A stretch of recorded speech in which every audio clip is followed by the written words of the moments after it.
happening in December. Building and unlocking value of private mid-sized family businesses. It's happening on 3rd of December. On the 8th of December, interesting event what you are having, that is management lessons from Venkatesh Suprapatham. What are the things and how MS Subbulakshmi's recital made her a great brand, and we want to learn some management lessons from that. Then on the 11th of December, we have values for the 21st century by Shri Gulab Kotari, editor-in-chief of Rajasthan Patrika, and Ram Saigal, former colleague of with this. Now I will request Mr. Ravi Purushothaman, is the president of Madras Management Association, also is the president of Danfoss, to deliver the formal comments. Over to you.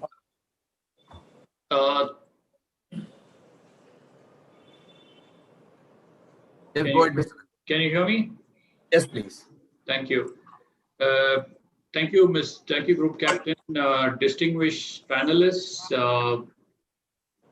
Peter Rimmele from Konrad Ordner Stiftung, other participants on this very exciting webinar.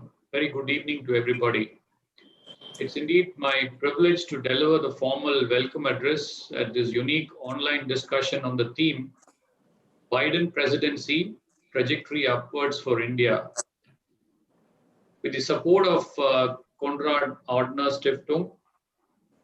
Of course, I take this opportunity to also welcome all the members of MMA from all over Tamil Nadu, Pondicherry, members of the ORF Foundation, the Peninsula Foundation, and a large number of participants from all over the country who have joined us this evening online. We are indeed thankful to CAS for partnering with MMA to host this event. As the United States braces for its much-awaited political transition, in a few weeks from now, it is not only India, but the entire world seems to be speculating the future of international relations under Biden-Harris presidency. As President-elect unveils the composition of his likely cabinet, which seems to be representing the changing demographics in the US and growing diversity of the US society, the question mark on all our minds this evening is, what does it mean for South Asia? And particularly, what does it mean for India? What kind of a trajectory would the Indo-US relationship take over from here? Biden is no novice to India-US relation. He's been in the very close quarters during his stint as the vice president just a few winters ago. And prior to that, he has been a member of the Senate since 1973. Is he likely to take off from where he left off as a vice president? Is he likely to pursue a different agenda this time as a president? Given that the geopolitical scenario in Asia has changed considerably. With a much more assertive India, economic China, and the kind of chaotic situation around the Afghanistan-Pakistan region, it would be interesting to see how the new US sees India in its strategic equations and priorities. Of particular interest would be the issues related to trade, immigration rules, and India's role in the UN Security Council, and a host of other issues. It would really be fascinating to hear about all these from the distinguished galaxy of speakers this evening, whom our group captain would be introducing shortly, each of whom comes with a lot of very eminent experience and have played a stellar role in shaping and observing the Indo-US relationship over many, many years. I take this opportunity to once again thank Peter Rimmele for joining us this evening, and Mr. Satyamurthy, who has been a great support for MMA. I also welcome the past presidents of MMA, my colleagues from the managing committee, members from MMA, distinguished invitees, students from the management institutions, viewers from across the globe, as this program is live telecast on YouTube, Facebook, and MMA live webinar. Wish you all a very great evening.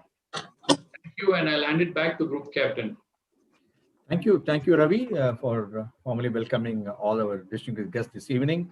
Now, it's indeed my proud privilege to request Mr. Peter Rimmele, resident representative to India, Conrad Stifting, to share his introductory remarks. Before I request him to do so, briefly to introduce Mr. Peter Rimmele. He has worked as a jurist, judge, and lecturer, and is the head of the division of the State Ministry of the Interior Saxony and Germany from November 1991 until 2000. Later, the principal advisor of government reforms, that is GIZ, German International Cooperation, and also the Anti-Corruption Commission of Republic of Indonesia, where he served for 7 years. He then moved to Nevada as a principal advisor. Earlier, he was a resident representative to Lebanon, director of Rule of Law Program, Middle East and North Africa, Conrad Stifting. I have been a great supporter of MMA and its activities. May I now request Mr. Peter Rimmele to please deliver formal introductory remarks, please. Over to you, Mr. Peter Rimmele. Yes, thank you, Group Captain. Dear Mr. Narayanan, Mrs. Rao, Mr. Nageswaran, all the other esteemed panelists, ladies and gentlemen, the time of being in power of the 44th President of the United States of America is drawing to a close, even if he may not have realized it himself, but obviously the time comes to an end, but his legacy will undoubtedly linger for some time to come.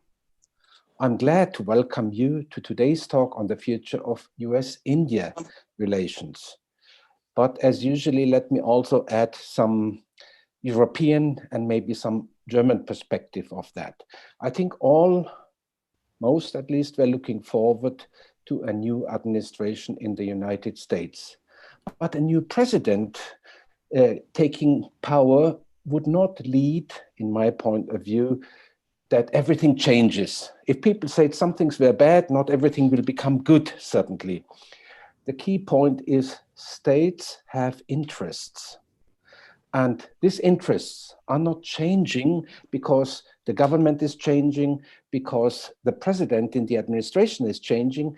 The interests of the state remain the same. What will change, and hopefully will change, and I guess that is what everybody is looking forward to, the way those interests and the differences in interests are being discussed and being dealt with. But the interests of the states, the United States will have their same interests with the Biden administration as it has with the Trump administration and administrations before. If I look back to the last, let's say, 2 decades, you could notice that the Indo-US relations have permanently improved, regardless what administration was there. And probably that is going to go on, because also we have this shift of interest of the US to the Pacific, much more than it had for years on the North Atlantic. And India is geographically positioned in that area. And that is why the Indo-Pacific and India is becoming more interesting for the US to continue. Now, let me dwell a little bit on the Biden victory, how that has affected the debate in Europe, because there was always the tie to the North Atlantic commitment. When Donald Trump became president, Angela Merkel's reaction mirrored the shock felt by many Europeans.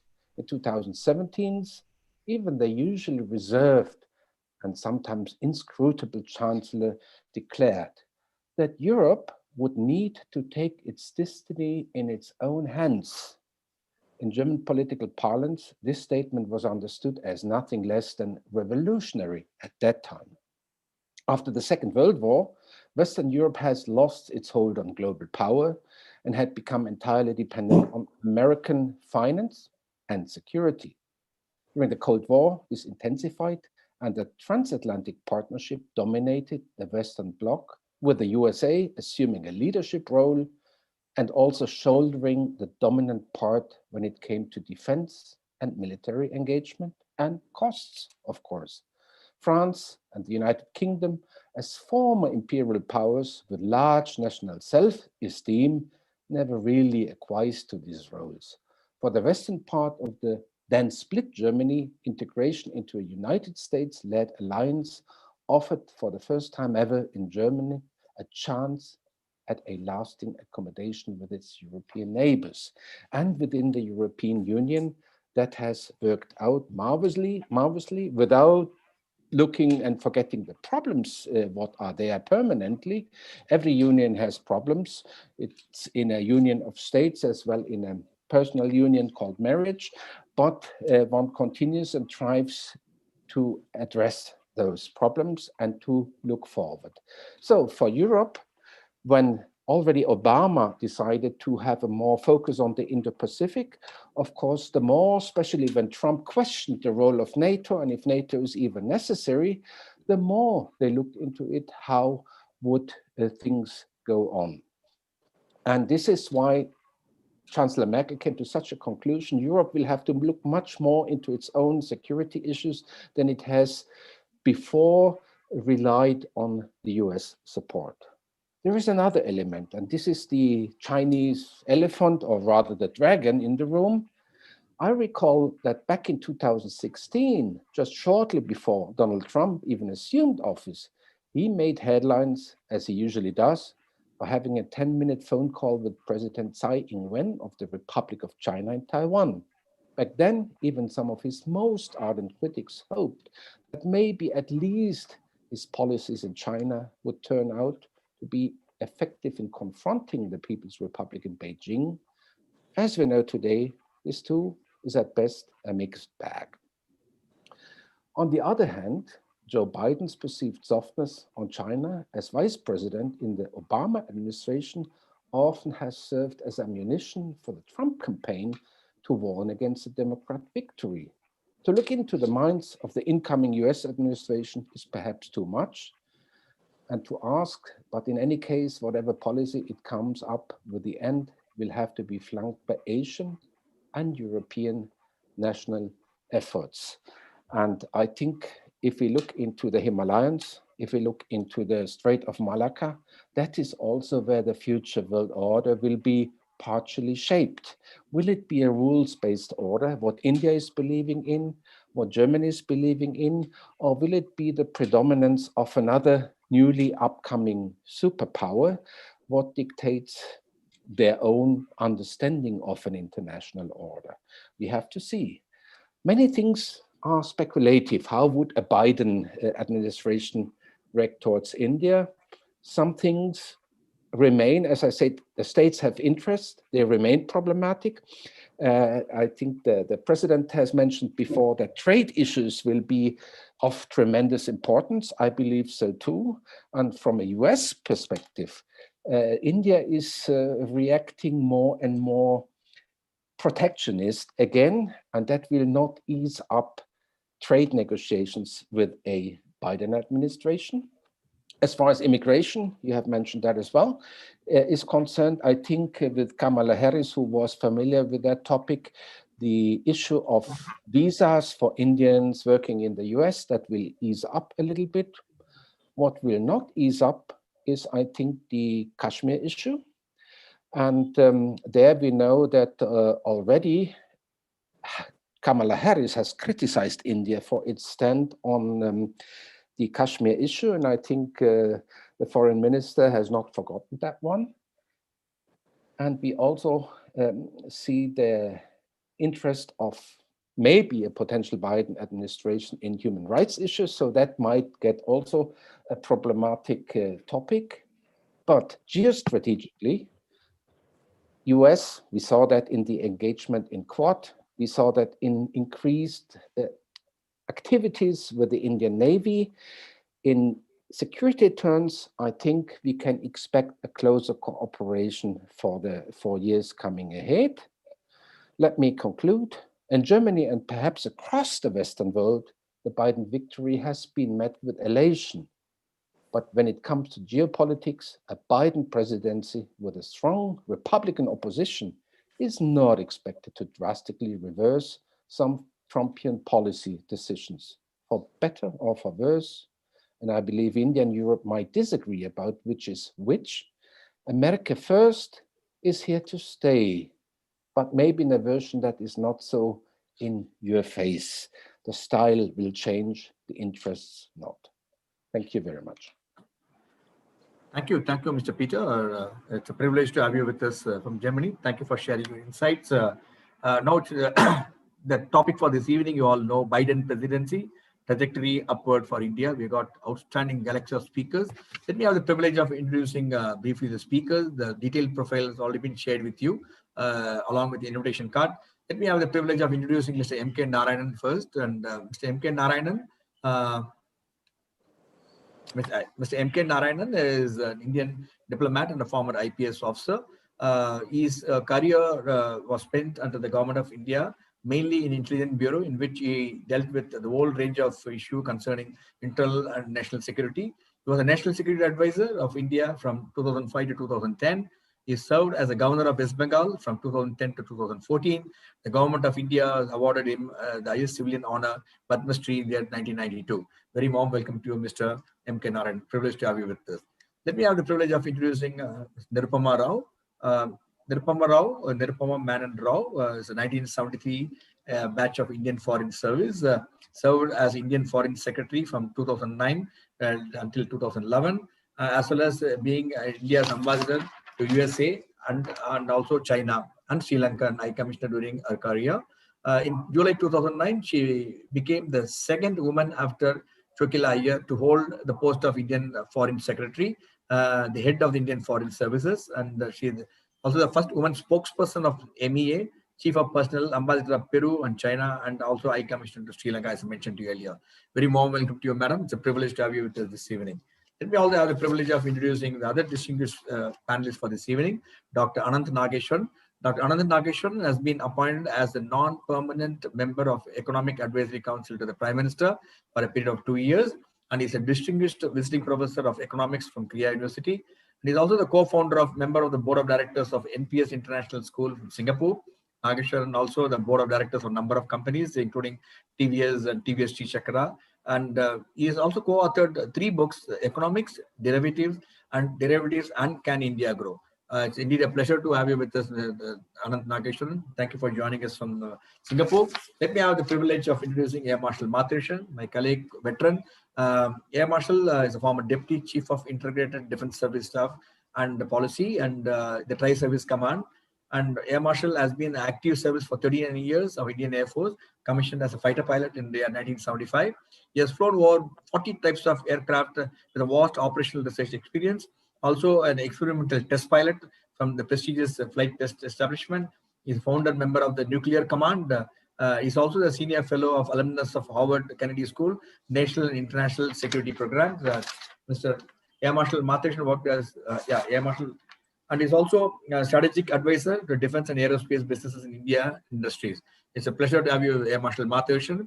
As I mentioned to you earlier, Air Marshal Matheswaran will be moderating the session. And please, if you have any questions, you can type your question in the chat box, which will be addressed to your concern.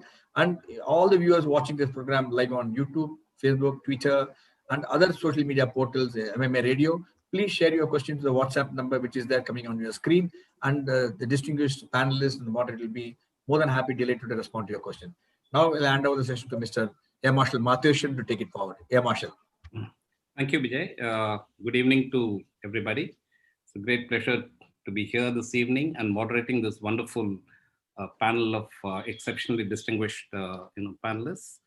I thank MMA and of course Mr. Peter for having organized this, and the Peninsula Foundation is very happy to be part of this along with ORF as well. Let me first thank Mr. Ravichandran and Mr. Peter for having given an excellent overview on the topic today. And let me first give a little bit of overview as to how we are going to move forward in this.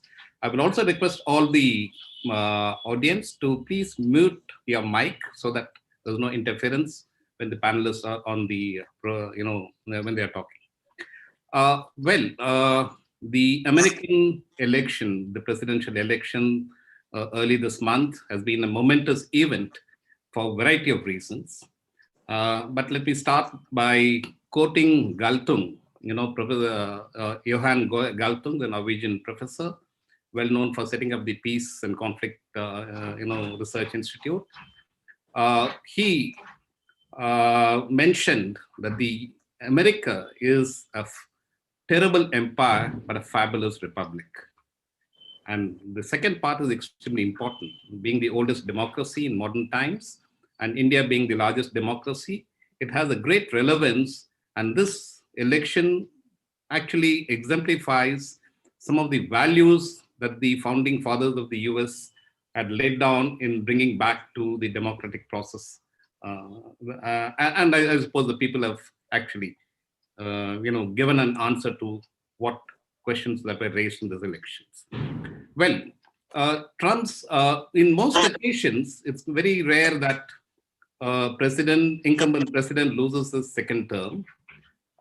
You had in 91, the senior Bush, lost after having, conducted the 91 war quite exceptionally well, as I, believe. But he lost to Bill Clinton. And thereafter, Trump is the president who's lost after his first term. There are a variety of reasons, which I think the panelists will look into it. But what does this mean for India? Many issues have been highlighted by Ravi and Mr. Peter.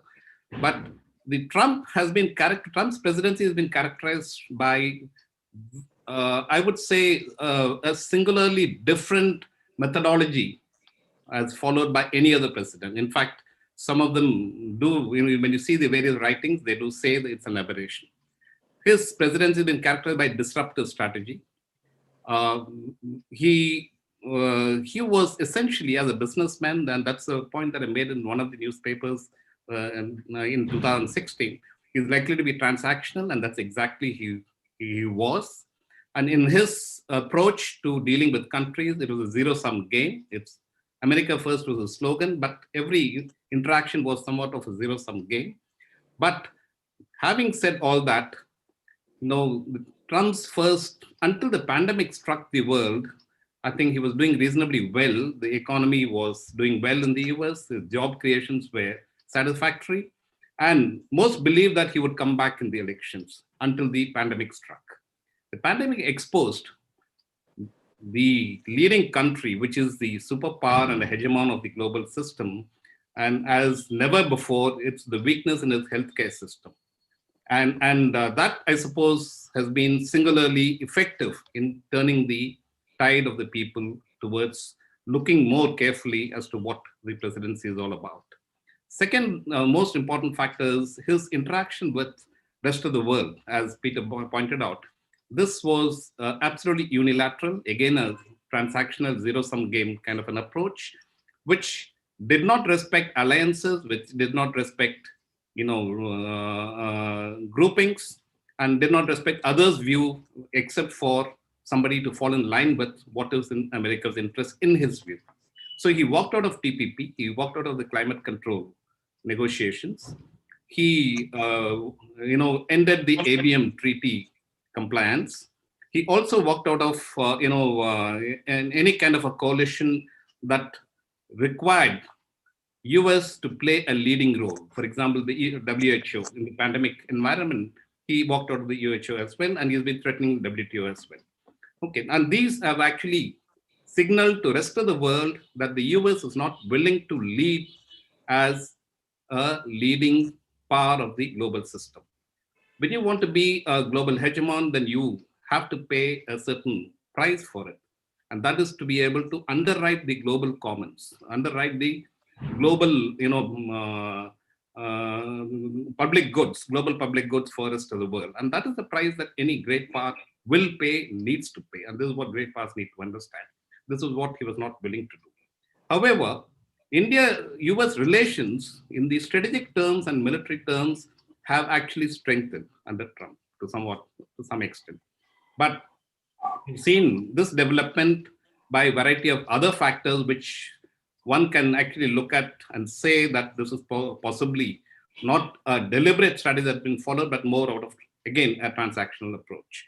But having said that, the other aspects of economic relationships, trade, etc., I think there's been a fair amount of concern. And protectionism has spread across the world. And nationalistic populism is spread across the world because the US is the leading power, and that follows a nationalistic approach that now gives encouragement to similar leaders all across the world. And these are issues that one needs to actually look at. So let me come to, without taking any more time, let me actually now request the panelists to give their initial comment And I start with, Mr. M K Narayanan. You've been the National Security Advisor. There's been a continuity in strategic relationships, and that has grown between the Democrats and the Republicans. And in 2007, we signed the nuclear deal. We've now, even under Trump, we've signed the foundational agreements. And where do you see the development under Biden's regime? Will there be continuity, or will there be other issues that will come into it? So, yours. Thank you, Marshal Matheswaran, for inviting me to be the first speaker on this panel. First of all, let me thank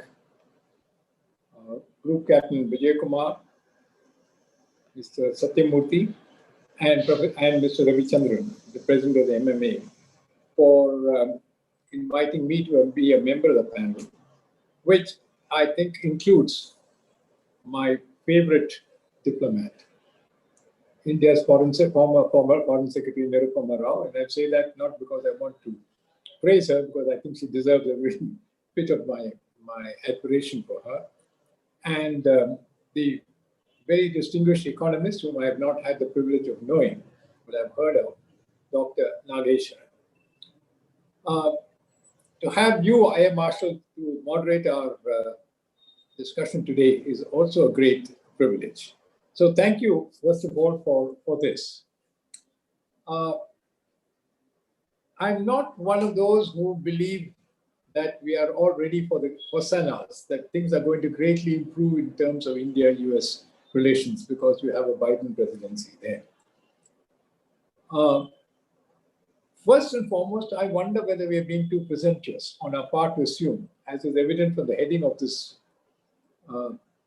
discussion today, Biden presidency, trajectory upward for India. I don't know whether you can take this for granted, because I think there are several issues which I should talk of a few minutes later. Also, with President Trump having failed to concede defeat, and this ominous morning, I think a couple of days ago, there are a lot of things will be happening between November and January 20. We cannot assume that there will be no further surprises in store. I would thus aver and say that the US should be seen as of now in a state known in science as quantum superposition, simultaneously happening and not happening, and hope that we are not jumping the gun. Having said that, I wish to say that I was privileged when I was India's National Security Advisor to meet President-elect Biden on a limited number of occasions when he was a vice president and prior to that, a member of the Senate Foreign Relations Committee. So I have some idea of President Biden's makeup. And the impression I carry from these meetings is of an individual who by nature is cautious, who takes carefully considered decisions, unlike, of course, his predecessor, and also unlike, for instance, another favorite president of mine, the French President Sarkozy. I would therefore think that President-elect Biden's preoccupation during his first year or first 18 months in office will be domestic rather than foreign policy, considering the accumulated weight of challenges he faces domestically. I think everybody thinks that he's going to jump into foreign policy on day one. Nevertheless, as US President, foreign policy cannot be too far from his important agenda items. Here again, I would say, possibly to the dismay of all of us Indians, that India-US relations may not be the most important item on his agenda and may well have somewhat lower priority than certain other issues. I believe, and I would defer to what Nirupama, who has also been our ambassador in China, would have to say. I would think that the foreign policy priority for the Biden team, Biden and his team, would be China. How to manage US-China relations, given that China has emerged as a peer competitor, which is openly challenging US preeminence in the economic field and is fast closing the gap in the military area as well. We must also not forget that American business is a key driver of US policies. China is seen by them as a very key and major market. And therefore, there will be a great deal of pressure on Biden to sort of restore the sort of anarchy that has entered into the relationship and return to somewhat more stable relations. So coming back to the point, I think that US-China relations will absorb a great deal of time of the Biden administration, at least in the first 12 to 18 months. And as we just heard from President Rimmele of the Konrad Adenauer Foundation, I think Europe, which had lost Trump's focus, I think will also come back into focus. So with China and Europe taking up a great deal of time, I, for one, think that India will go a little further back in, or recede to some extent, in the attention of the Biden team. Next, I would say that given what little I know about President-elect Biden's personality and the makeup of his foreign policy and national security team, I think he would be inclined to largely follow President Obama's lead when it comes to foreign policy issues. I would like to add, or I think I should add, that Biden is far more of a conformist than was Obama, and would be more inclined to accept the opinions and the views of his national security team. And therefore, we would see much more sober reflection on how to proceed. I think this is good for India. President Obama, again, whom I had a privilege or an opportunity to meet, had his own ideas about people and personalities that he met, and could sometimes be judgmental. President Biden is unlikely, if I might just divert slightly, but President Biden is unlikely, for instance, to say in his first official meeting, as did President Obama with his Indian counterpart, Prime Minister Manmohan Singh, in 2009, that you are my guru. And after that, there was no way that the relationship would go anywhere but forward. So I think we need to be cautious about what we expect from a Biden presidency and the Biden team. As I just now mentioned, let's take a few policy shifts in the initial part of the thing. I would say that if the attention is going to be on China to a large extent, it cannot but have an overarching impact on India-US relations.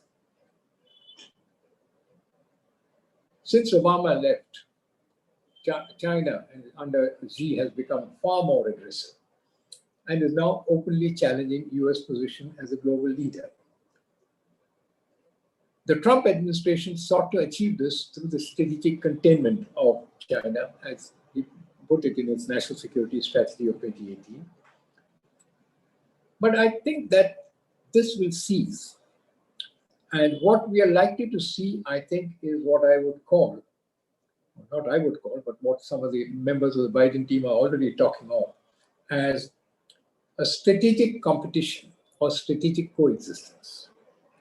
This is not mere semantics, but it will mean a major shift in US policy and attitudes, a great deal of which will affect how India is perceived. A change in policy of this kind, at the very least, would mean that the US spending so much more time on dealing with China and having much less time to deal with India. And while India may not go back onto the back burner, I think the kind of prominence that we saw as far as India is concerned, at least as far as the India-Pacific or Indo-Pacific was concerned, I think will cease. Amongst the personalities involved at the moment, I would, while the Secretary of State, Anthony Blinken, is fairly well known. He was Deputy Secretary of State previously. My vote, or what I would like to call it, is on Jake Sullivan, the new National Security Advisor. I've read quite a bit of Sullivan's news prior to his being appointed or being nominated, I would say. And one thing comes out loud and clear, that he is a believer in strategic coexistence with China rather than in strategic competition. And I would say that India must take care of that. We should not go, wholesale in the belief that the Biden presidency is just waiting to sort of hug India as closely to their bosom as possible. So we need to be careful how we proceed vis-a-vis the US. How do we attract the attention of the United States adequately for our purpose?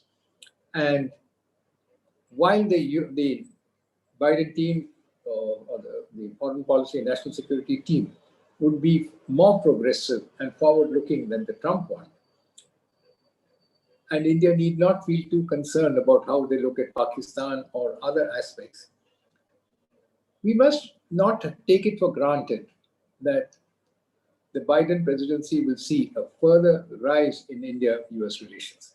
It is true that steadily over the years, I would say starting from Bill Clinton, but more particularly during the period of President Bush and thereafter Obama, and even during Trump's period, we have had, I think, a kind of a new dawn in the relationship. That may not exist. Next, I think there are a couple of things that we need to be careful of. In terms of economics, as I briefly mentioned, while the Biden team may be less demanding of India as far as economic and trade issues are concerned, and certainly will be far less truculent and transactional than President Trump's team used to be, I think the preoccupation with China will mean that attention to India, even on economic and related issues, will diminish. And on trade and economic matters, we may again find ourselves in, I don't not want to say in limbo, but certainly not on the front pages. And this becomes even more apparent now that India finds itself excluded from the RCEP. As was briefly mentioned by Mr. Rimmele, we also need to prepare for greater scrutiny on so-called human rights issues, etc. Because each of the team members is already on record of their interest in human rights issues. And therefore, there may be far more intrusive reflections, if I might say so, of our human rights record. We should expect more demands and greater pressure on aspects such as the CAA, Kashmir, Article 370, and related matters. So on the whole, if I might say in my opening remarks, I would be cautious. I would not take it for granted that there is an upgradation in the relationship going to take place almost immediately. A great deal of work will be needed, and I'm sure that our team would be prepared to do that. I don't think that we have been too cooperative with regard to human rights aspects so far, and I think we need to pay more attention to this. So I'll stop here to say that I, for one, would be careful to take a position that now that we have a democratic administration, we have a far more tried and trusted president, a very well-known foreign policy and national security team. Everything is going for us. We have to wait and see how matters develop. Thank you very much. Thank you, sir. I think that caution is extremely, important, and you put it on a very realistic perspective. Let me invite, Ambassador Nirupama Rao to give her comments. To start with the issue that, Biden brings a tremendous amount of experience when he now takes over. He's been a vice president for 8 years, 2 terms. He's been a senator in the political life for nearly half a century. And he's been, of course, hands-on experience on and the way he's put together his team. There seems to be a lot of continuity that would come along with what policies Obama had followed. And Biden may, as the governor pointed out, the Biden may temper it a little more with all his experience in that score. Having said that, the Democrats have a very strong tendency to focus on issues of human rights, nuclear non-proliferation, and the other aspects, notwithstanding the fact that they are absolutely, strong on rules-based global order, and whether they would encourage multipolar approach to the emerging global order is another issue. So I would request your comments on these areas, and also to highlight the point that much of our gains in the last 2.5 decades have happened more in Republican regimes than in democratic regimes, than under regimes under the Democrats. Would that be correct to say that, Ambassador? Yes.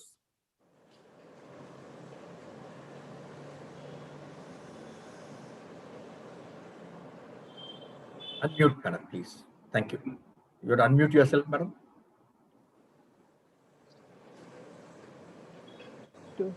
Thank you, madam. I think it's fine. Thank you, Air Marshal, Mr. Ravichandran, Mr. Peter Rimmele, Group Captain Vijay Kumar, Mr. Satyamurthy, and all representatives of the Madras Management Association. Thank you for inviting me to be on this panel today. It's an honor to share the platform with Mr. M K Narayanan, whom I deeply respect and admire, and also with Mr. Anantha Nageswaran, who is in Singapore. Thank you so much. Marshal, you have raised some very important issues. I'd like to start basically by referring to the state of global affairs today. And I think it has been rightly said that entropy is a permanent state of global affairs today. We live, of course, in a state of global interdependence. I think the pandemic and the way it has spread across frontiers, brought by travelers, moving between countries, demonstrates that, apart from the economic ramifications of what interdependence means. People talk about the end of the American imperium, as it were, the decline of American influence. And I noticed that Mr. Parag Khanna recently referred to entropy as an acceleration of history. People talk about the end of history, at least that's what Mr. Fukuyama spoke about 30 years ago. But today, entropy signifies the acceleration of history. And there are some inevitable outcomes of this. Firstly, power is diffusing. There is no single concentration of power, although America continues to be the one power in terms of military terms. But you know what the rise of China has signified. So the world is today, I believe, you can describe it as a set of colliding forces. Colliding forces, rivalries, competition. And in fact, I heard one of the China experts in the United States talking about the US-China relationship as defined by competition, containment, and confrontation, the 3 C's. And when it comes to the US-India relationship, I would also bring in the letter C, and I would talk of 4 C's. One is continuity, the continuity between administrations. To answer your question, you spoke of Republican administrations and Democratic administrations. Is there a real difference? My assessment is that when you look at the landscape of US-India relations over the last couple of decades, at least the last 1.5 decades, you see that basic continuity between administrations, regardless of whether it's a George Bush administration, whether it's an Obama administration, whether it's been a Trump administration. Mr. Trump may have been a little more transactional, a little less focused on process and policy formulation, but he did not do any critical damage to the relationship either. There was an essential continuity. It did move forward, and he and Mr. Modi established a good rapport, a good relationship between themselves. And in diplomacy, chemistry also matters, as we all know. The second C is consensus. And here I talk of the bipartisan consensus that exists in the United States between the Republican and Democratic parties when it comes to building a solid partnership, what they call today a comprehensive global strategic partnership between India and the United States. The other day, I was just witnessing a webinar of the US-India Business Council, where Senators Mark Warner, Democrat, Virginia, and Senator John Cornyn, Republican, Texas, who both co-chair the Senate caucus on India, which has 42 members and which is the largest caucus in the Senate. And to me, they demonstrated very, very vividly and very convincingly that cooperation is possible between the Republican and Democratic parties when it comes to the relationship with India. This is not an issue that divides the political aisle. In fact, it unites. And in an America that is deeply partisan, deeply divided, deeply fractured today, this cooperation, I think, is a standout and is quite remarkable. The third C is cooperation, the cooperation between India and the United States in diverse areas, in almost every field of human endeavor. You may argue that under the Trump presidency, there's been an increasing securitization of these relations. You've had a lot of, the Quad has been revived, the 2+2 dialogue, the fact that we buy so much more defense and military equipment from the United States today, amounting to close to $21 billion US. And we exercise more frequently with the United States than with any other country. Post the Galwan crisis with China, I think we have made our intentions quite clear to draw much closer to the United States. So cooperation is a hallmark of this relationship today. And we are called natural allies, even though this is not an alliance partnership. But certainly there is much that demonstrates that the US and India are much closer to each other than they were ever before. And the fourth C is compatibility. And I think the compatibility that is quite demonstrated when we look at how we view certain issues in the region. When it comes to the fact that both of us as leading democracies of the world have much in our systems that are compatible with each other. And that makes the dialogue and the communication and the understanding between the two countries so much deeper. Now, when it comes to Mr. Biden, and this is really what we're looking at, because Mr. Trump, I think essentially even he has finally come to admit that he will not be staying in the White House. I think he answered that question when one of the correspondents who constantly get on his nerves asked him, will he remain in the White House? He said, of course not, I will not remain in the White House. So I think that is more or less settled. He is leaving. But what is Mr. Biden's attitude towards India? He has said he wants significant, he has a level of ambition, a vision about this relationship that sets it apart.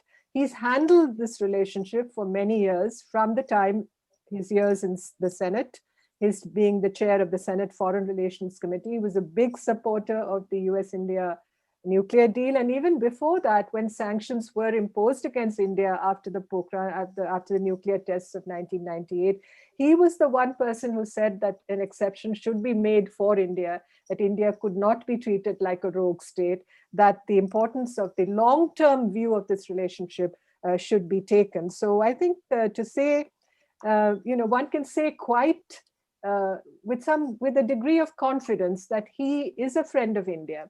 And I was reading the Barack Obama memoir the other day. I was reviewing it for one of the newspapers. And Mr. Obama's description of Biden comes across, I think, quite vividly as somebody who's open, who is decent, who is essentially a centrist, who is not for adventurism abroad, and who essentially who is practicing, I think, a kind of a middle road diplomacy. A middle road diplomacy which is for the American middle class, which means that he will pay attention to trade and investment and bringing jobs back. The slogan, Mr. Narayanan referred to Jake Sullivan, the 43-year-old National Security Advisor designate. He really coined the slogan "Build Back Better," which is what the Biden campaign has been using. So when they say "build back better," obviously the emphasis will be on the domestic agenda, the priorities that apply to the American people. We must understand that this is a deeply divided, polarized country, and the interests of the American working class, which is what, and the blue-collar voters and the people who essentially inhabit what in America they call flyover country, the American heartland, basically, the Midwest, all the states like Kansas and Ohio and, the Midwestern states. So he will have to pay attention to the welfare of those people. The pandemic is going to occupy a great deal of attention. What is going to happen about the health of so many millions of Americans who have been affected? How is he going to provide that healing touch? He is a man who is used to working across political divides. As Senator Mitch McConnell, who is supposed to be the most difficult, the most unyielding, the most formidable opponent that the Democrats, Mr. Obama's most formidable opponent was Senator Mitch McConnell. And Mitch McConnell and Biden have worked together. In fact, Mitch McConnell it was quite remarkable that Mitch McConnell went to the funeral of Biden's son, Beau, the only Republican, I think, probably, prominent Republican who was present at that time at the funeral. So there is they've had an experience of working together. So that bodes well really for building consensus and avoiding gridlock. So Biden will take his time, I think, to bring his mind to foreign policy, at least 6 or 7 months. Of course, he says he will rejoin the Paris Climate Agreement. He will build bridges again with the World Health Organization. He wants to cooperate on a global scale as far as the pandemic is concerned. China, again, Jake Sullivan has called China the central organizing principle of America's foreign policy. And therefore the China, portfolio will be front and center as far as their foreign policy concerns are concerned. Again, it will be competition, containment, perhaps even confrontation. I don't think it will be a simple reversal to the Obama years. Mr. Obama really felt you could deal with China, that you had to bring it into the fold, that you had to engage with China. But I think in the last 3 years, you've seen the death of America's engagement with China. I believe technology will be another very, very important factor. And that is where technology and democracy, I'd like to build some connection between. Because increasingly, when you look at next generation 5G, the role of national champions like Huawei, whom the Chinese have created, you find in America, you find in Europe increasingly, and now in Asia with countries like India and Japan and Australia. We are suspicious and we are questioning of the Chinese technological overreach across the world. And therefore, you will see increasingly, I believe, dialogue and connectivity being established between like-minded democracies to build technologies for the future. And I think India should be prepared to be a part of that dialogue and that discussion. And it's not just having military exercises with the Quad, but think of new dimensions to what countries like the Quad can achieve. And technology will be a new frontier when it comes to that, because we are essentially seeing a Berlin Wall in technology coming up in the world between China and the United States. And I think we countries in the middle should think of how we can establish more multipolarity, more maneuverability, and more independence of action when it comes to the portfolio, the landscape that confronts us. So, there is a sense of anticipation when we look at what the Biden administration is going to have to deal with in the future. We have our own crisis in our relations with China to deal with. I don't believe America can come, to our rescue when it comes to how we deal with China. But certainly, in terms of the intelligence sharing, the interoperability that our security and military establishments are increasingly coming to develop, all that is good for us. It makes China suspicious. It provides for that external balancing that we need vis-a-vis China. But let me say that the world we face is quite nasty and brutish today. As I said, there is a lot of entropy. And this relationship that we have with China on the one hand and the United States is a classic three-body problem for us. And I think, we should be prepared to deal with it, to have that dexterity, that nimbleness, that agility when it comes to handling both these foreign policy accounts, China and the United States. I don't know if I've exceeded my 8 minutes. I may have, so I'll stop here. I'll be willing to take this forward in the discussion phase. Thank you, ma'am. That's excellent. I think you made some very important and extremely valid points. One, and of course, yes, India has to deal with China on its own while building partnerships with others. I think as far as China is concerned, we've got to be ready to deal with it on our own. But the point you made about technology is extremely important, very, very interesting. And I think that's an area that probably we need to discuss more. We will come to that during the discussion time. Let's look at the economic angle, and obviously Dr. Anantha Nageswaran will have a lot to say on that. The US, Biden obviously, as the ambassador pointed out, is going to be taken in by the requirements to concentrate on domestic issues, economy, jobs that have been disrupted by the pandemic particularly. But also, I think the global economy has been disrupted by Trump in his focus on US-China trade conflict. And how is that going to actually materialize or get corrected in the Biden's issue? And how will that impact on India's trade relations with the US and the rest of the world as well? So I think, the global economy issue with respect to becoming part of, or reviving the TPP from the American side, and our approach to RCEP, these are all issues that I think probably is going to come under a lot of discussions with the Biden's regime. What do you feel on these issues, Dr. Anantha Nageswaran? Thank you, Air Marshal Matheswaran.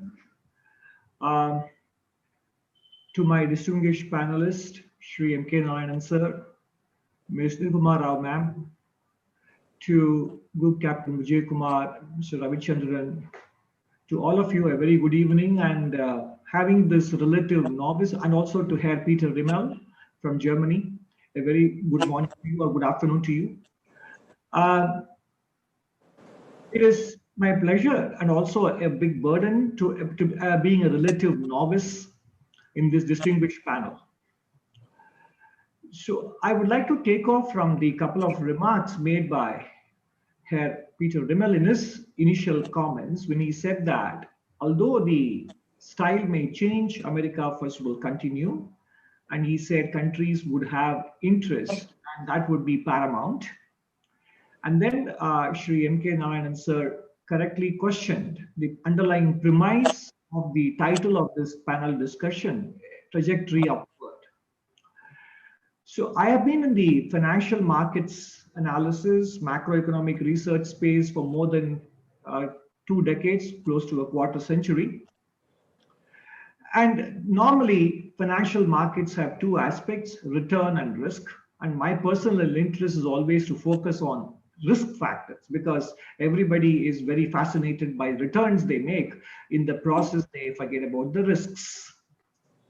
So what are the risks that the Biden presidency would bring to India from an economic and financial perspective? And Mr. Narayanan sir correctly pointed out that there could be still some surprises between now and January 20th, and we all know that December 14th is when the Electoral College has to certify the winner. So until then, it is still a very small chance that there could be some surprises, but let's assume that it is a Biden presidency on January 20th for the purpose of our discussion. And let me start by focusing on the kind of campaign contributions that came to President-elect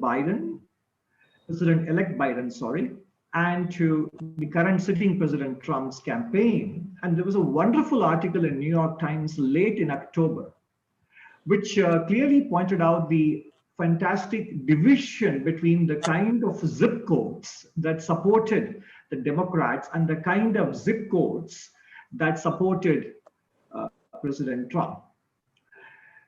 Anything above the median household income of $68,000 in the United States, bulk of those zip codes went to Biden. Those below the median household income of $68,000, actually, Trump outraced Biden. And also in terms of zip codes classified by educational attainment, Biden outraced Trump with college and higher education, and Trump outraced Biden in those who have either a college degree or less or high school degree. And the four coastal states, Washington, Massachusetts, California, and New York, were in fact almost completely explained the entire fundraising advantage of Biden over Trump. Now, what does it mean? Actually speaking, we all speak about the Quad outside in the geopolitical space, but there is a Quad in the Democratic Party. Some of you may be aware of that. And they are pretty much Bernie Sanders followers. Most of you may know one of them at least, Alexandria Ocasio-Cortez, and there are three more ladies as well. Now, the important point is Democratic Party itself, forget about the fault line in the country, forget about the fault line between the Democrats and Republicans. There is a fault line within the Democratic Party. The entire Wall Street, media, technology, entertainment, sports, and academia have had rallied behind Biden. On the contrary, we also have the people whose incomes are very low, the millennials who can't afford a home, and 15% of them do not even have $400 cash in order to provide for emergencies. And they are also wanting a change, and they're supporting the Democratic Party, and they favor socialism. In fact, they were the ones who were willing to put Bernie Sanders on the ballot in 2016, and they were the ones who were willing to put Bernie Sanders on the ballot in 2020 as well. And we must go back to the 1980s when Richard Gephardt twice tried to become the Democratic Party presidential nominee, Richard Gephardt, and he couldn't succeed in 1988 and 1992. And he was the equivalent of Bernie Sanders 30 years ago. So the important thing is in the last 30 years, the Democratic Party had actually moved closer towards the elites of Wall Street, technology, media, entertainment, and really the blue collar actually have migrated to the Republican. That is why there is a talk that Republicans would actually become the Workers' Party of America. So given the situation and given what he had chosen as his economics team, he has there is a clear perception that Ms. Janet Yellen, the former Federal Reserve chairwoman, would become his Treasury Secretary, and she was succeeded in the Federal Reserve by Mr. Jerome Powell, and they will definitely work in sync. In the very short run, her Treasury Secretary nomination reduces the risk that the US dollar would enter into a free fall. It would fall, but not into a free fall had, for example, Ms. Elizabeth Warren been appointed as Treasury Secretary.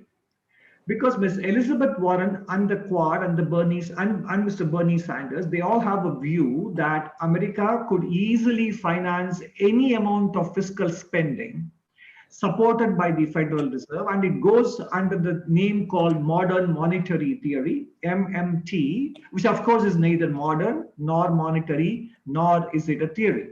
But that is the name under which it goes by, and that would have meant a destabilizing free fall of the US dollar, which is not going to happen perhaps with Ms. Yellen as the Treasury Secretary and Mr. Powell in the Federal Reserve as he continues to be. This would actually favor the elites of Wall Street. This combination would favor the elites of Wall Street. And in fact, that was the reason why, as you mentioned, Sir, Mr. Matheswaran, in your remarks, that Obama's presidency didn't turn out to be the kind of democratic presidency one would expect. And that is why, in fact, surprisingly, all the moneyed interests have stood behind Democrats in this election. What it means is that the dollar will continue to depreciate. And in fact, I would say that the Indian rupee, compared to recent history, when we all take for granted that the rupee will depreciate on an average by 3 to 5% every year, the risk or the opportunity, depending on the way you look at it, is that the rupee may actually end up appreciating on an average by 1 to 2% every year for the remainder of the year. So because the developed world is actually trying to reduce the real value of its debt, which is accumulated a lot in 2008 and more so in 2020 as well. America's public debt is unsustainable and there is no way one can default, obviously. So there is a technical default, which is to engineer inflation or currency depreciation. So that is the big risk that India will face. It is actually an opportunity, but then we should manage it carefully, because if the currency appreciates, there is a risk that Indians would continue to take on a lot of foreign debt, as we did between 2009 and 13, and that is why we faced a major year of the reckoning in 2013. So that is something to watch out for. The second risk, and I will stop with this because I have exceeded my 8 minutes quota.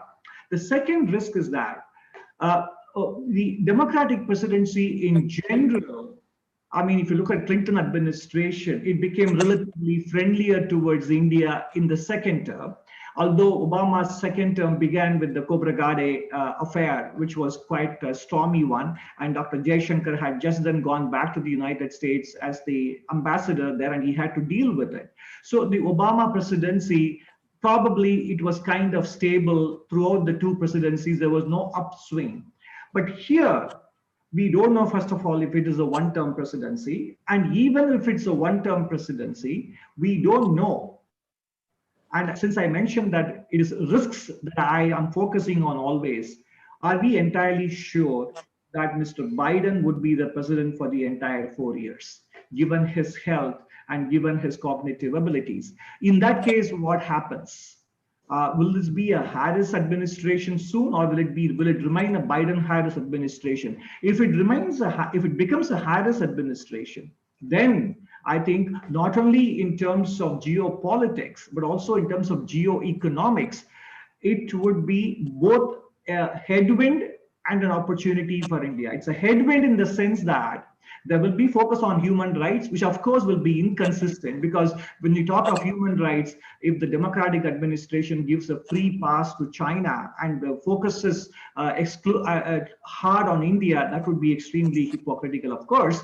But more than that, and one good thing is on the trade matters, more than Biden, if it turns out to be a Harris presidency down the road, protectionism would definitely come back. On that, I think the left wing of the Democratic Party and Mr. Trump actually, even though they may not say so, there is a convergence there. But the important thing would be what happens to the dollar. And that will be a destabilizing correction if it is not a Biden presidency throughout 4 years. And that means both opportunity and the risk for the global monetary system. And in fact, by the end of the decade, we might have a multipolar global monetary regime, whether or not we have a multipolar geopolitical regime. On that tantalizing note, I will stop my remarks. Over to you, Air Marshal. Thank you. Thank you, Dr. Anantha Nageswaran. That's been an excellent overview.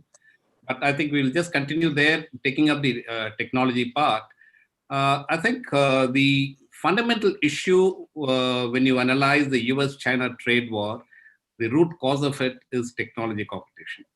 And one of the most important issues is, as you pointed out, if America first or the American employments have to be revived and manufacturing be revived, I think that would be unrealistic, because the US has become a knowledge economy and a knowledge society. And much of the industrial revolution models have all gone to China long back. And China has now catapulted itself into a knowledge society as well. And it's at the forefront of certain high-end technologies. And that's a threat to the US domination or the technology dominant countries in the West. And if your dominant technologies are in your grip, you will also naturally dominate global economy and global markets. And therefore, this is a competition.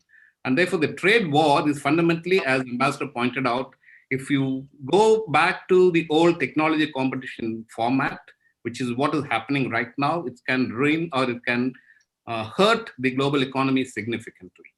And therefore, how do you, I would ask the panelists one by one, how do you actually look at this in US-China trade war playing out under Biden? And if that's going to play out, recognizing China's growth and maturity and leadership in certain technology regimes, will there be cooperation and sharing for each of these countries? And where will India stand in this context? Because India is still, at the receiving end of some of the technology areas with respect to economy and technology. Mr. Narayan, would you like to start? I thought we'd allow the economists to speak first on this, and I'll follow up on the strategic implications of that, because I think it's important what you say. Some of us, I don't know if many of us, do feel that the Indian economy is dangerously poised, whatever might be what people do say publicly and what the newspapers keep tom-tomming all the time, because we all know that we are in recession. An occasional increase in buying and selling is all very well, but I think the economy is in reasonably bad shape. So, but I don't want to say this in front of an economist, but I thought let him take on the economics. I would like to come in after what he has said on this point. Dr. Nageswaran, yes. So on this issue of trade, I do believe that the administration would strive for some sort of an accommodation with China. Whether that would lead to an expansion of the global trade regime and greater volumes of trade, not only for China and the United States, but also for the rest of the world, that remains to be seen, because global growth itself will continue to disappoint as it has in the 12 years following the global financial crisis. That is one. And the second point you made is about the manufacturing coming back to the United States and whether it would remain more of a knowledge power, whereas China is still lagging behind. You're absolutely right, Air Marshal, on that one. However, I would like to draw your attention to the piece that the former Greek finance minister Yanis Varoufakis wrote in The Guardian last month. And he acknowledged, even though he is no admirer of the outgoing President Trump, he did acknowledge that the renegotiation of the NAFTA free trade agreement did lead to higher wages for American workers as well as for Mexican workers.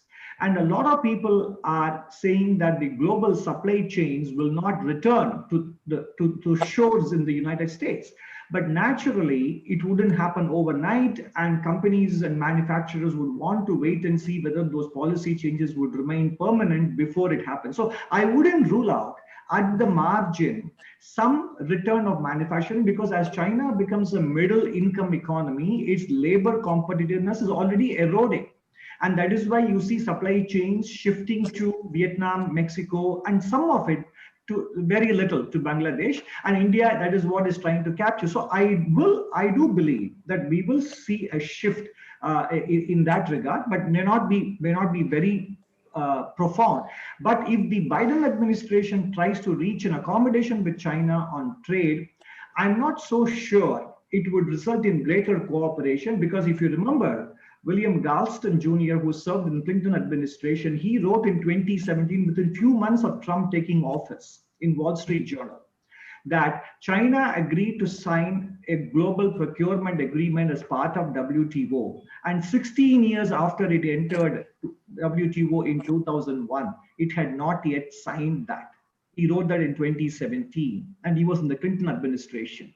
So I really don't think accommodation is possible. It should be pursued. It may not necessarily result in America benefiting. And in fact, as Mrs. Nirupama Rao, Madam, correctly pointed out, it is containment, conflict, and also more of confrontation.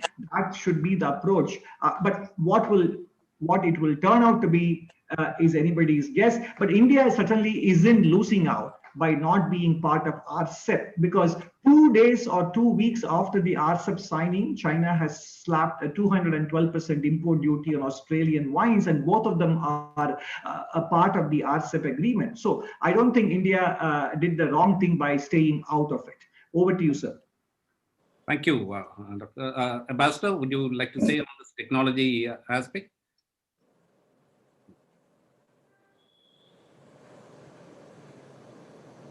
Unmute your mic.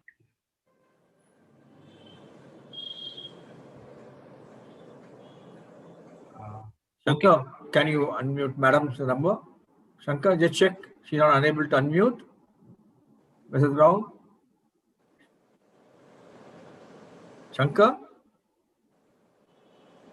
Yeah, it's Yeah, unmuted. okay. No, it's fine. No, it's fine. No, since we are talking of the Biden administration's approach to China on trade, technology, and investment, given the personality of Mr. Biden and the foreign policy team he has assembled, and trade, he hasn't announced his trade team very much as yet, but I think there will be a healthy dose of pragmatism, an infusion of common sense, and as I said earlier, much more of an emphasis on process, the kind of consultative mechanisms which you did not see in the Trump administration, which was far more ideological and almost semi-Cold War in its approach to China. And, it was, as somebody said, foreign policy with a lot of attitude. That was the approach when it came to China. Mr. Biden will refute or refuse a Cold War approach in how he deals with China, but he will be strong and he will push back on technology, as I said, and on investment-related issues. He will want a robust military presence on China's doorstep, so I don't see that going away. That continuity will be there. He'll be tough on trade, and when it comes to doing a deal with China, coming back again to the domestic priorities that he has, this whole question of agricultural trade with China and how farmers in the American Midwest have been hurting when it comes to all the disruptions, because the Trump approach was essentially disruptive. I don't think it was something that had a long-term vision in mind when it came to dealing with China. Biden has some of the protectionist tendencies of Trump, I must say, because he's talked about federal agencies procuring only US services, US manufacturers, US products. He will penalize, he says, US companies for moving jobs and manufacturing overseas. So we will see that kind of policy attitude, approach to China also. It's not just going to be an unadulterated Obama 2.0. That it's not going to be. On talking of, the long-term projections, will Mr. Biden be a one-term president only? Of course, he's not saying it. As a politician, he will not say it, because to say that will be to essentially cut him off at the legs itself. I think that would be very unwise for him to say it. When it comes to Kamala Harris, she's somebody who's had no foreign policy experience.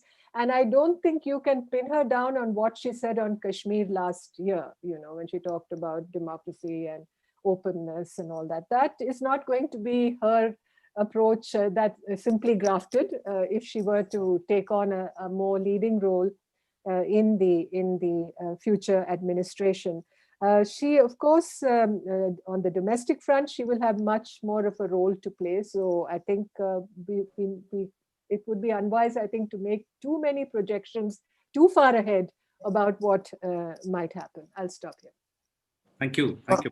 And, Okay. I'll come in at this point because I deliberately allowed Professor Nageswaran and Nirupama to speak first, because I think I'm the odd man out in this panel, because I don't want to say that I know China more than Nirupama, but I do think that this is a battle of wills. I know the economics is important, but economics is largely driven by politics to a great extent. And I think that in the battle between China and the United States, you have a United States so divided today. I mean, it's almost divided down the middle. I mean, a few thousand votes here, etc., has been the really difference between Trump and whatever people like us might think of Trump. There's a whole lot of 73 million people who voted for Trump, and this is it. And I don't think Trump and his cohorts or comrades or whatever you like to call them are going to allow the Biden and the Biden presidency to function. On the other hand, look at China. They are determined that 2025 and 2035 will see them as the world's leading power. And that's what they're driving towards.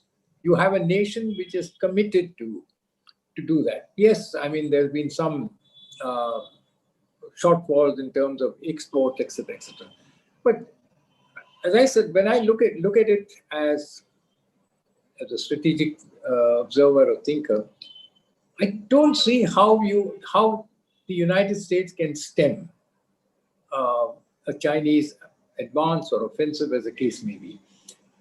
And there's nothing they have. It's not a democracy. It's certainly a one-man or a one-party rule. The fact of the matter is they're driving with a single-minded ambition, which the United States is not going to be able to. Certainly, a Biden is not able to deal with that situation. And therefore, and then you have Europe, for instance. If it's Angela Merkel's sort of stepping down, I think you will again have a Europe which is quite disunited. You have a Brexit in now, which is the one nation in the world that can stand up. I don't think that we in India are in a position. So I think unless you have a concord of nations joining up to stand up against them, what I am worried about is that many more countries will gravitate towards China, understanding that it is the world's leading power economically, technologically, and of course, to some extent, militarily. So the way I am looking at it is that the years, as Nirupama said, are not going to be easy. I do not think that the leadership of the United States or the so-called free world is going to be something that we can sort of bank on. We do really have a Chinese challenge. And let me tell you, and that I think I know, I've spent nearly 50 years studying China as part of my job, etc. The one thing the Chinese want is to put India down. I've talked with people. If there's one nation that China is concerned about, not because of economic strength or military strength or anything else, but they believe that India is intellectually, because we think both in linear and spatial fashion, we are a challenge. So putting India down is going to remain a major objective. So I think we may not be able to do this on our own, but we don't also have allies. So my concern is how are we going to meet this challenge? And hence, I would like to differ with both our premier economist, Mr. Nageswaran, and Nirupama, saying we have our work cut out. It's going to be very difficult for us to meet this challenge. We have to really think things through. And depending on the United States is certainly not the answer. Thank you, sir. So let me come on to my last question before I move on to the questions from the audience. This is on the security angle. And I think even during Trump years, our strategic partnership and security relations have improved significantly. We've signed the foundational agreements. As the ambassador pointed out, we've actually done over the last 13 years, $21 billion worth of business. But there is a flip side to all that. When we spoke about initially on military-industrial partnership between India and the US, I was involved in some of those dealings, and I kept pointing out that a strategic partnership will get strengthened when there is a very strong industrial partnership, military-industrial partnership. Some of that doesn't seem to have materialized. The $21 billion imports that we've had is all off-the-shelf buy. And the technology angle through which the US is always constrained by the laws that it has, whether it's ITAR or other technology control regimes that it works with, some of it doesn't seem to have materialized as fast as we would like to have. We may be moving. On the other hand, we've come together on the Quad. We've exercised, the exercise Malabar has gone off extremely well. We exercise with the US much more than with any other country, and therefore the cooperation is tremendously close. But we have issues now coming up with US withdrawal from Afghanistan, the Taliban moving in there, and with their democrats' approach to Pakistan, and of course the problem that we have with China. How will these issues play out as Biden takes over? Will he have time to deal with these issues, or we have to be on our own on these issues in the first tenure? Shall I come? Yes, Ambassador. First of all, Marshal, I don't think we can depend on the United States to pull the coals out of the fire for us. And I think I would like to affirm what Mr. Narayanan said, that the challenges that we face are quite serious and quite critical. Domestically, we've got problems with the economy. We are currently fighting a pandemic. We have a crisis on our borders on the line of actual control with China. Now, the Trump administration proceeded on a single point agenda, make America great again, America first. Now, I don't believe anybody in the policy making circles in New Delhi subscribes to, us just going along bandwagoning with an America first agenda, because in the Indo-Pacific, I think we have always subscribed to the doctrine, call it the theory, the principle of multipolarity. Why do we subscribe to it? Because multipolarity allows for more maneuverability. And that is essentially what hedging, what balancing is all about. And when we talk of strategic autonomy, and we talk of a strategic partnership with countries like the United States, I don't think anybody has said that we are abandoning or intending to abandon strategic autonomy completely, because every country in the world, when it comes to foreign policy, would practice strategic autonomy, because your foreign policy is essentially to defend what is in your interest, and you are entitled to be selfish about your interests, and you are entitled to protect them. Now, when it comes to China, and I think it was Mr. Nageswaran who said that China is going to accumulate more and more supporters as time goes along, because it is increasingly powerful. It has great economic weight. It has growing military muscle.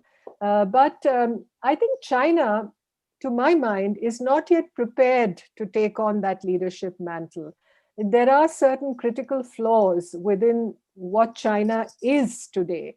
The authoritarianism that you see, the wolf warrior diplomacy through which this is exhibited, the patron-client relations that it builds up. It has client relationships. You have a Pakistan, you have a Cambodia. When you see what it's doing in South Asia and the Indian Ocean with smaller countries, it's essentially client relationships that it is building up through its cash diplomacy, through the BRI, through the infrastructure projects. Even within South Asia, you're seeing that. To what extent these countries will be able to achieve a more balanced approach when it comes to dealing with China, we will have to see. But countries like India, and that is where I think the alignments with the Quad, within the Quad, with countries like Australia and Japan, leave aside the United States for the moment, but with Singapore, with South Korea, with Vietnam, within ASEAN. And I think that is why on RCEP, even I would beg to differ with Dr. Nageswaran. I mean, leaving RCEP, we may have had the best reasons to exit the RCEP negotiations. But we talk of an Act East policy. We talk of India in the Indo-Pacific. We talk of, building bridges with countries, with ASEAN at the center. We talk of the centrality of ASEAN within the Indo-Pacific. And the RCEP was essentially an ASEAN-driven initiative with these other countries. There were 6 originally, now 5, Australia, New Zealand, Japan, South Korea, and China having joined ASEAN on RCEP. Now, what are we going to do to build supply chain resilience, for instance? We may talk of Atmanirbhar Bharat. Every country, I think, self-reliance. I mean, we all want to build a strong and independent India that is able to take care of its own needs and build the development of our people. But we need supply chain resilience. Look at the experience with China, the APIs that we import from China, the active pharmaceutical ingredients.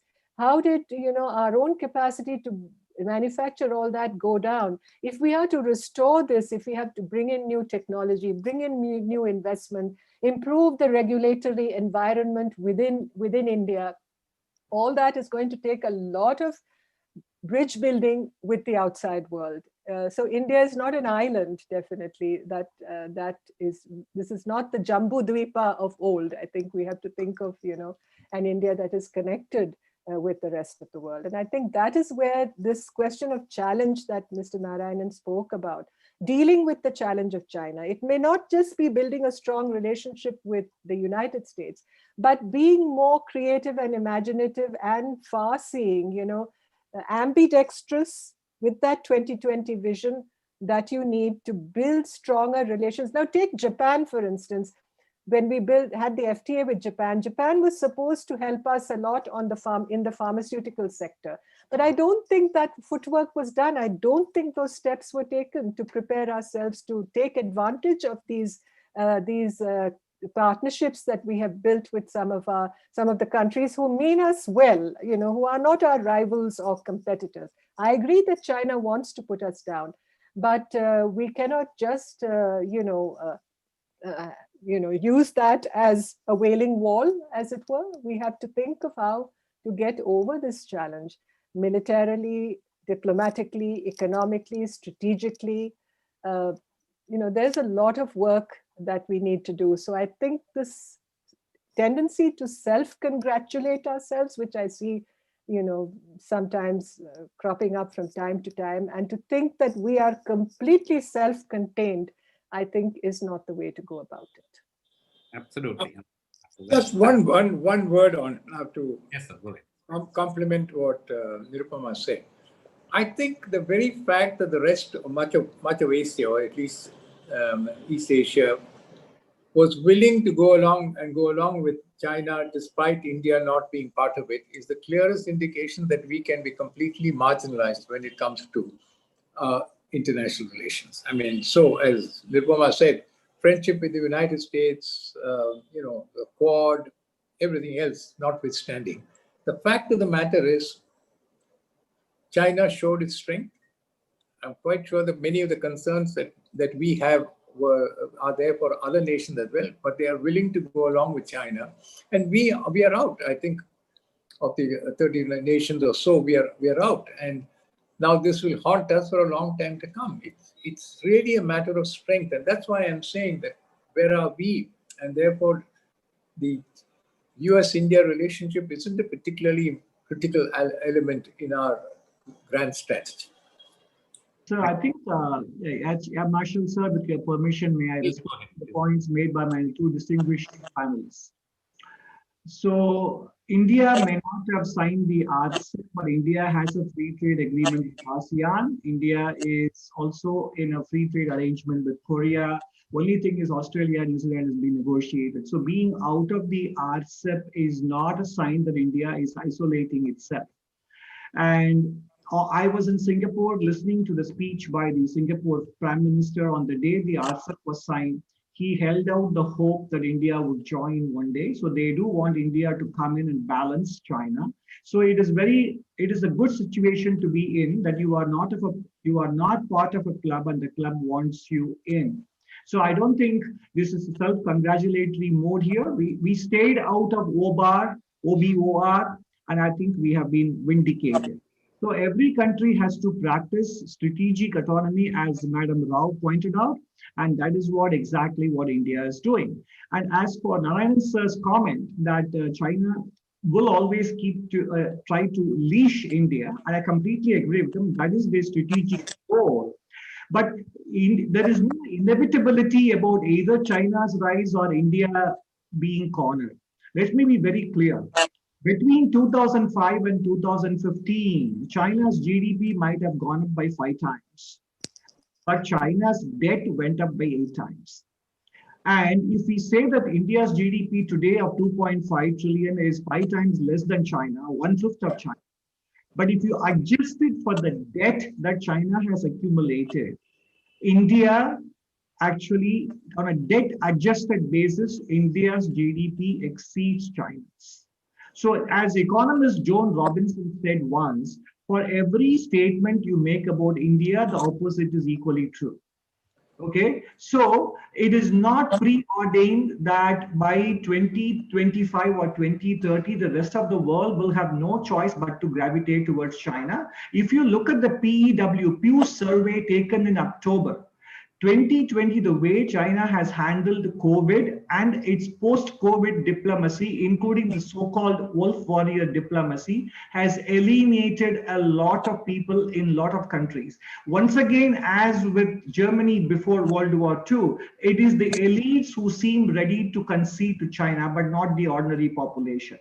So I don't think India is isolated. I don't think India will necessarily be in a drawback situation, even if the United States tries to accommodate China. And I think India has free trade arrangement with the countries who are part of RCEP.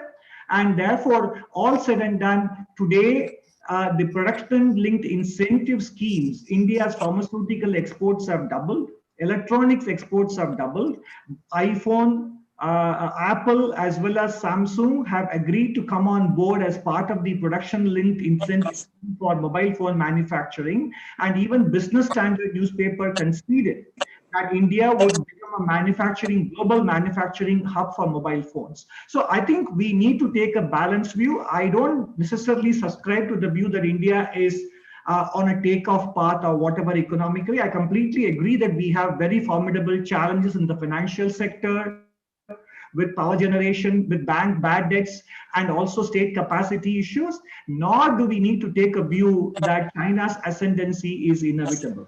Over to you, sir. Thank you. Thank you. That's very interesting. But the challenge also is that on the critical technology area, we have a lot of work to do as well. There are some questions which to all three of you. One is Trump leaves Afghanistan with a lot of uncertain future. How do you expect it to shape up under Biden? And of course, Quad Alliance, the ambassador has already spoken about it. It's been growing rapidly, and what is the future under new dispensation?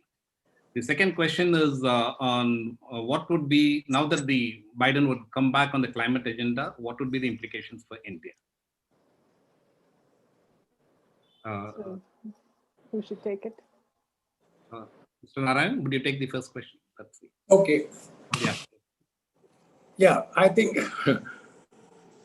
I'm sorry to revert to something that Professor Nageswaran said a few minutes ago.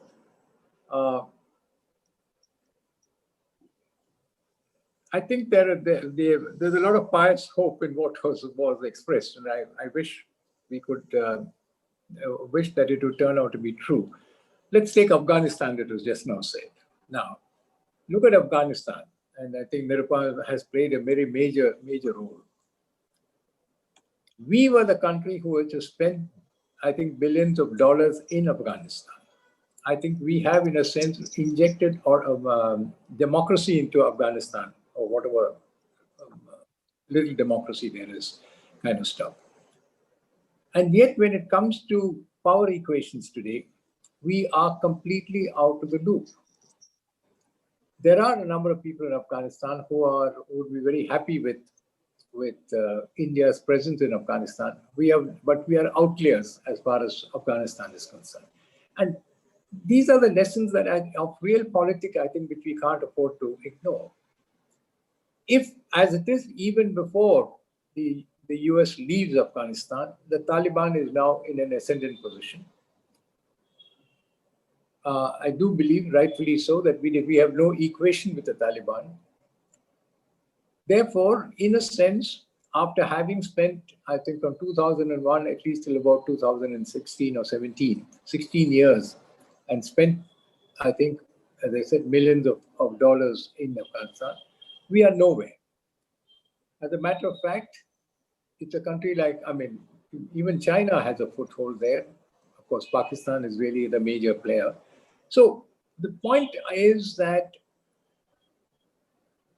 in terms of real politics, where are our alignments?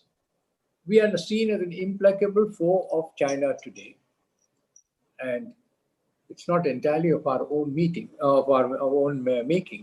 But the fact of the matter is, in the power equation, and since this entire discussion and debate is what happens during a Biden presidency, I do not see that a closer alignment with the United States under a Biden presidency is going to improve our condition.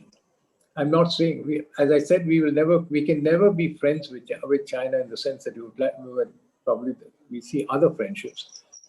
But perhaps we need to understand what is the matrix of the relationship that we have between India, China, the United States, many other countries of the world, etc. And more particularly in South, Southeast, and West Asia. And I think that is what should be our major effort.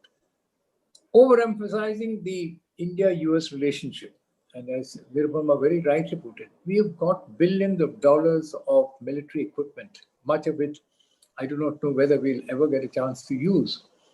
So I think for me, the bottom line is we need new sort of arrangements to be put in place. Too much emphasis on relationship with the United States could be counterproductive. Thank you, sir. Ambassador? I think on Afghanistan, the Biden administration will essentially, I believe, stay on track with drawing down American presence in Afghanistan, just as the Trump administration intends to do. Perhaps there may be a little more staggered approach. It may not be a precipitate withdrawal, but Mr. Biden has pronounced himself very strongly against what he calls these forever wars. And it's been an 18-year involvement of the United States in Afghanistan. And the country, I think, is tired and wants out. So I don't believe Mr. Biden can turn that tide. But coming to what Mr. Narayanan said, the whole issue of where is India in all this? And ceding the arena in Afghanistan, which essentially is what you're going to see, to the Taliban once the Americans withdraw, is essentially also giving a carte blanche to Pakistan to weave its own rather malevolent intentions as far as that country is concerned. So the outlook doesn't look good at all. And whatever Pakistan has done in Afghanistan, it's always done with an eye on India in order to keep India out. So from that point of view, also, India has been, in a sense, marginalized.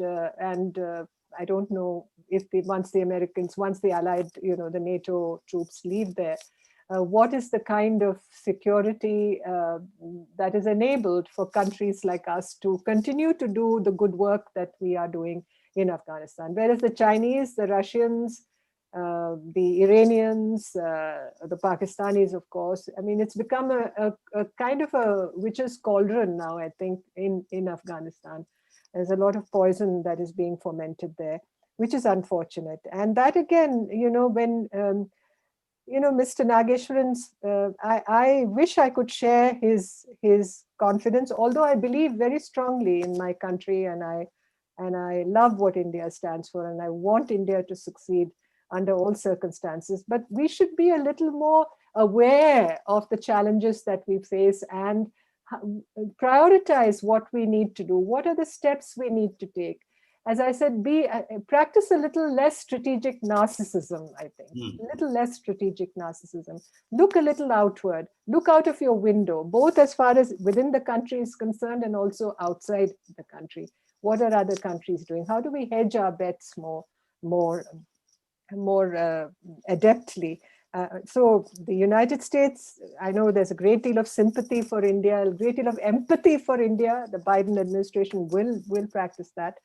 But I think there's a lot of, there's not going to be any hand-holding, and we will have to think of the road ahead as being, a difficult one. As far as the Paris Climate Agreement is concerned, I just see that today, the 30th November, the government of India has announced that it has constituted an apex committee for the implementation of the Paris Agreement. So in order to fulfill, to protect our interests and also to ensure that we're on track towards meeting what our obligations are under the Paris Agreement. So this is something I'm sure that is a good start also as far as our whatever discussions we have with the Biden administration on this, because there's a lot of cooperation in energy. Of course, the fossil fuel trade with the United States has gone up significantly in the last 2 years. I mean, today it's at around $9 billion, I think, the petroleum products that we are importing from the United States. So that is, and within the red states of America, the Republican states, there's a great deal of support for trade in fossil fuels, business in fossil fuels, the employment that it gives to a lot of blue-collar Americans. So this is a political issue within the United States. But cooperation in renewable energy, in green energy, in reducing the carbon footprint, that is also a very significant part of our partnership with the United States. And I'm sure that will go forward in the Biden administration. But this, this pull, this kind of tension between fossil fuel and renewable energy within the United States, and it's become very much a partisan issue also. And that, I think, will be interesting to watch. But India, I think in the last few years has been quite a leader, I believe, on climate issues. The International Solar Alliance that we've set up, the kind of advances that we've seen in renewable energy, solar and wind, and the very active support given by the Modi government for the, technology and development in these sectors, I think builds a good image for us externally also. Thank you, Ambassador. Dr. Anand, anything from your side?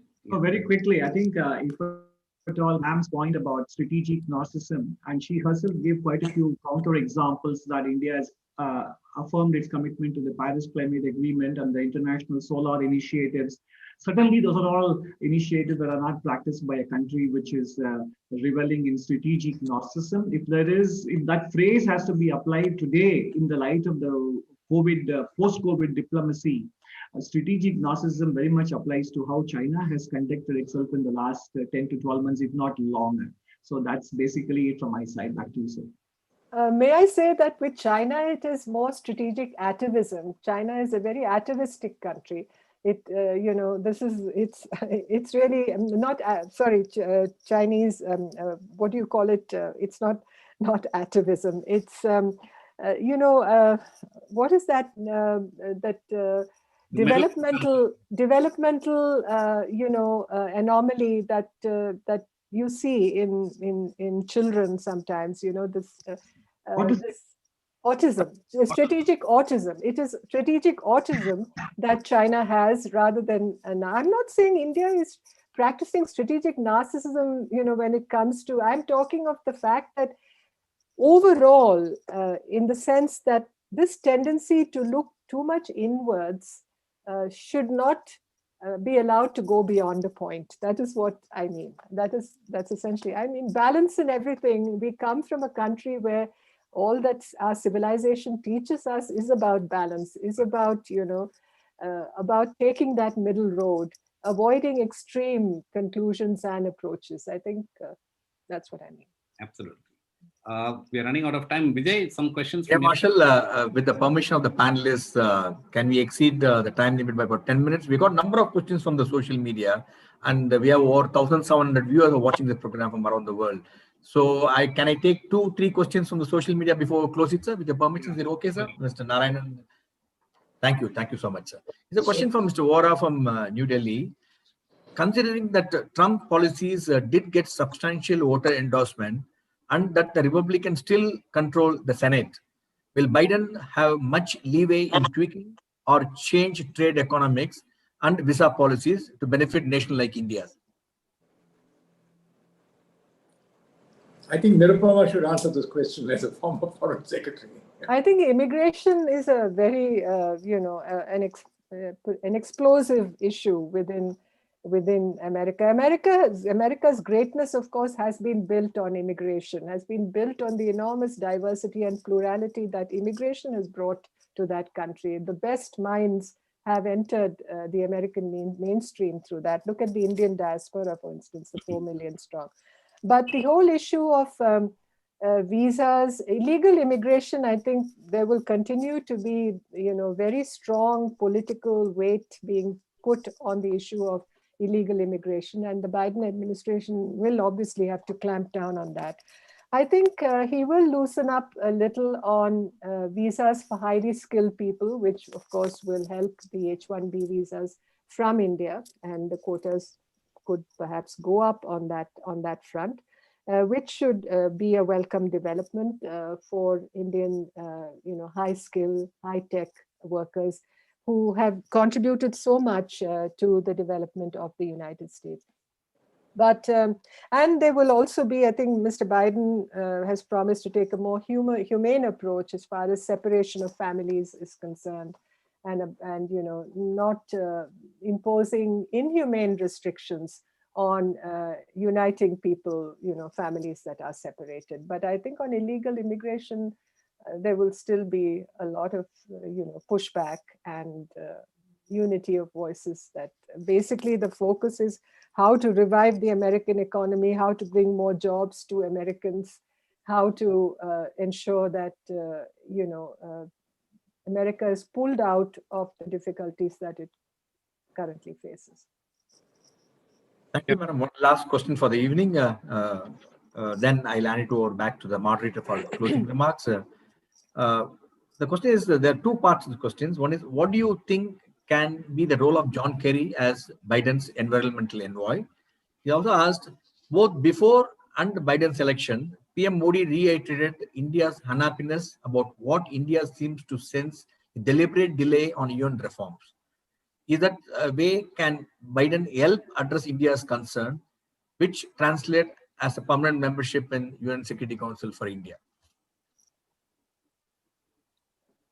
Somebody was saying the other day, if I may just come in, the other day that, we had a big ask of the Americans 20 years ago before the civil nuclear deal, which essentially brought us out of the wilderness back into, into the global narrative on nuclear energy cooperation. And we were no longer, outliers.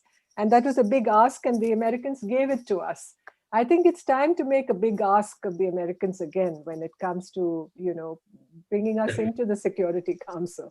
I mean, if they really mean what they say about this global, comprehensive, strategic, indispensable partnership, as Madeleine Albright called it, again, let's see if, we can walk the talk on that.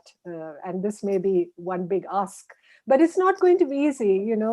Security Council reform requires, all the veto-wielding members of the Security Council being on board about it, and being on board about who to include in the expansion of the Security Council. And that day still has not yet come, apart from the General Assembly also voting in favor of the inclusion of, whichever new member is going to join the Security Council. I would supplement what Nirupama has said, because I think that in the 5 years that I was a national security advisor, this G4 and reform of the United Nations played a very important role. And I think President Bush, the younger Bush, was perhaps quite willing to play his role. But as Nirupama said, it doesn't have too much traction amongst the existing Security Council members themselves, because it's giving up a bit of the big pie that they have. And there are also a lot of conflicts as to who are the ones to be made members of the or if the Security Council is to be expanded. So I think it's a really big ask, and I do not think that a Biden presidency would be able to push this matter any further than what many other American presidents, if they were even well disposed towards, could do.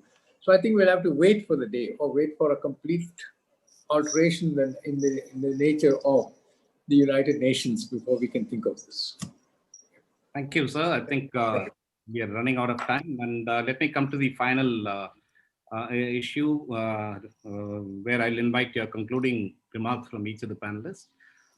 With a question which I raise is, the Trump's election coincided with the rise of far right across the world and what's known as the nationalistic populism.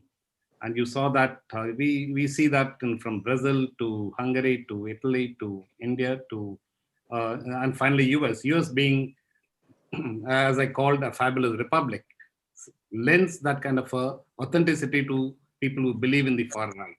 Now, Biden's election and Trump's defeat, does that send a message to democracies across the world? And with that, let me invite the concluding remarks, starting off with Mr. Narayanan. No, I don't think first and foremost, I don't think President Biden is that kind of a figure or a leader who can galvanize international or global opinion. I think he is, as I said, a consensual man. He's basically a conformist. He's not somebody who's going to sort of rock the world. So I don't think this particular election is going to make a big change in the way the world sees the rise of new leaders. I mean, semi-authoritarian, if not actually authoritarian, who are elected by democracies, but wield an extraordinary amount of power. I think this is going to be with us for quite a long time. I think it's also true that in today's world, squabbling democracies are finding it difficult to meet the challenges that we face. And perhaps because of that, people tend to elect leaders who may otherwise be seen as too powerful or too authoritarian. So I think the Biden presidency will have nothing to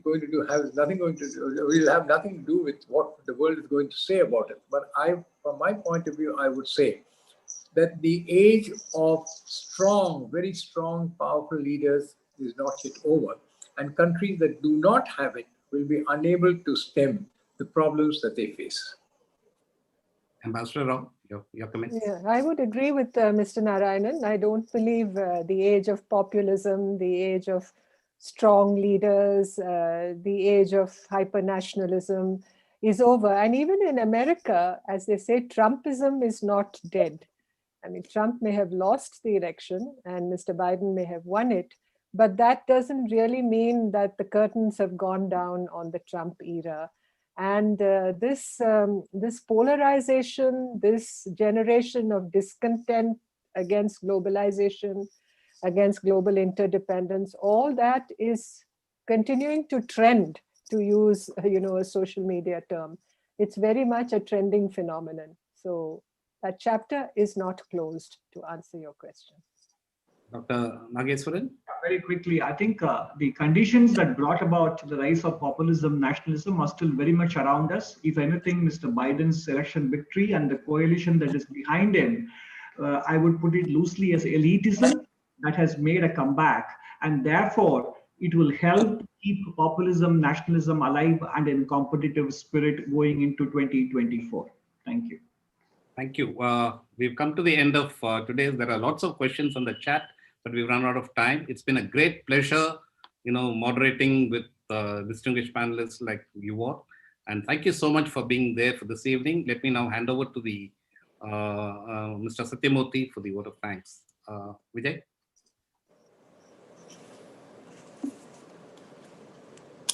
Thank you so much. As you mentioned, we have also a large number of questions that come from social media.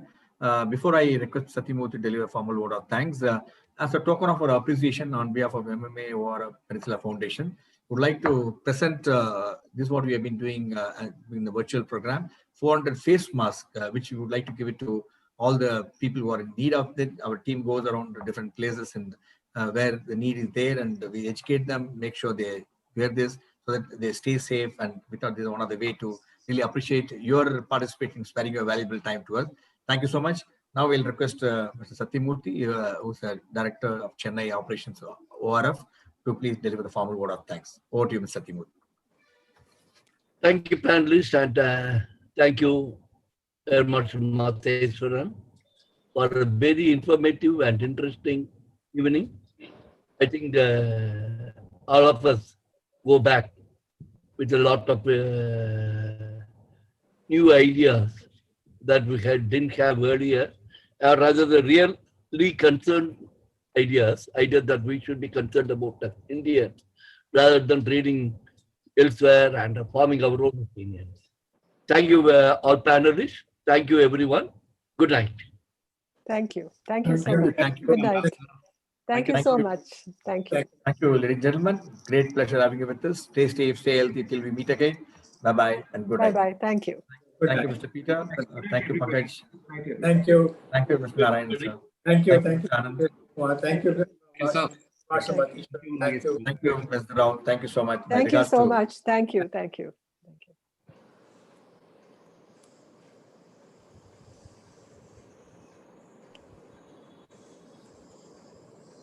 Okay, just switch it off. No? It's off now, I think. Yes.